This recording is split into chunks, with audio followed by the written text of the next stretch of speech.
حاج آقا سلام، خوب هستین؟ چند سالتونه؟ 68. یه توصیه بخواید به جوونا کنید مثلا. جوانان ما هیچی بهتر از سالمی نیست.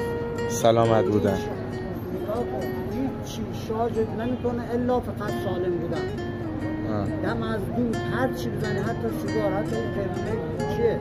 آره هم اینا ویپ. هیچی بهتر از سالم بودن آدم شارژ نمیکنه. اینا فقط آدم خرابات میکشه، نابود میکنه. انشالله که همیشه بتونین موفق پیش برین.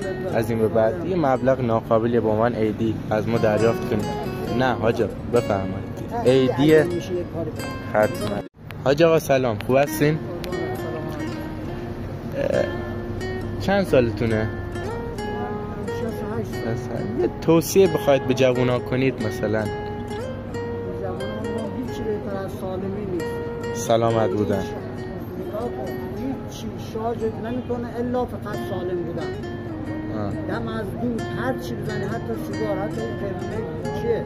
آره هم اینا ویپ. هیچی بهتر از سالم بودن آدم شارژ نمیکنه. اینا فقط آدم خرابات میکشه، نابود میکنه. انشالله که همیشه بتونین موفق پیش برین. از این به بعد یه مبلغ ناقابلی با من ایدی از ما دریافت کنید. نه حاج آقا بفرمایید. ایدی حتما.